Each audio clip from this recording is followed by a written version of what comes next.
us and we made an augmented reality chess game, which was a very convoluted process, but we managed to produce a very good result. Alright, so we had several different components that had to do with hardware. First of all, we have these markers, which we built out of bathroom tiles with felt on the bottom so they easily can slide around. So basically, each marker has a different model that is dynamically loaded onto it. So the camera sees pawns and bishops and horses and kings and all of our chess pieces.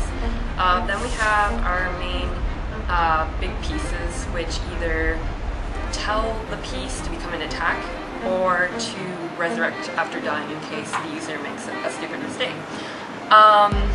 Also, to do with our physical setup, we have a board that we spent many hours on cutting out each individual hole.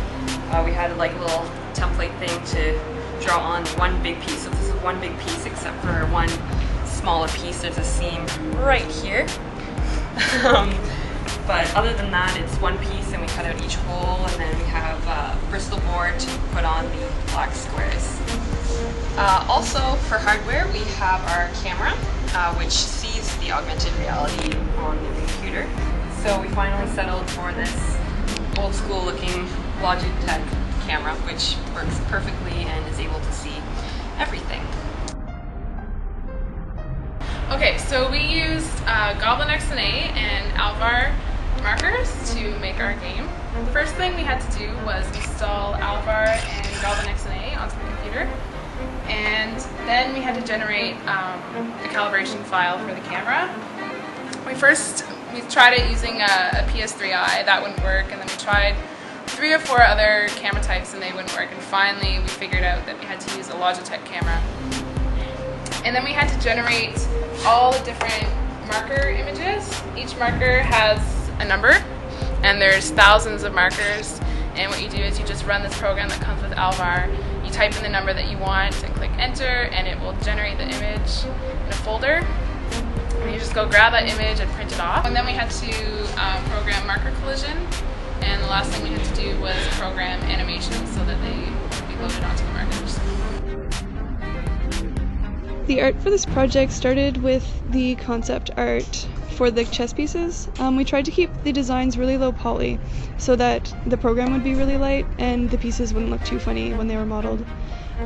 So we made them look like a blocky statue with a really angular style to keep the models really low poly.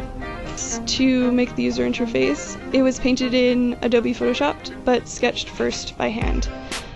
We tried to follow the fantasy theme that we had established with all of our chess pieces.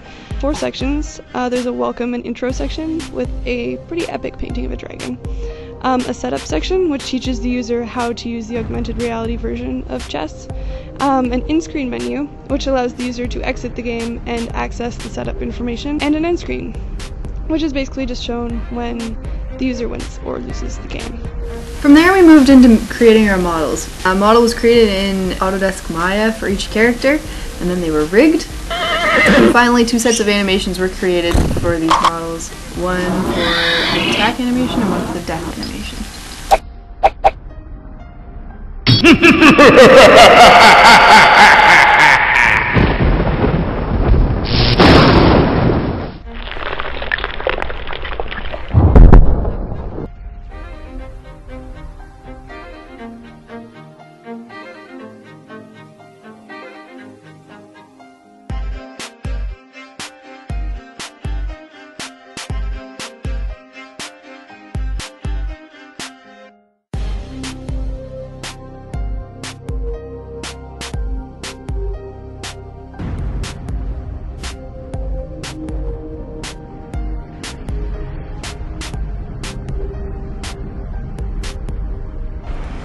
Come over here, you can see our chessboard with all of the markers, one for each chess piece.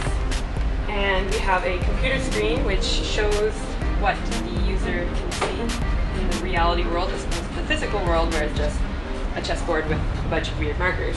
We also have some special pieces that help us make sure that we know what piece is attacking, and also one in case a user kills the wrong piece, we can resurrect him and bring him back to life to play more in the game.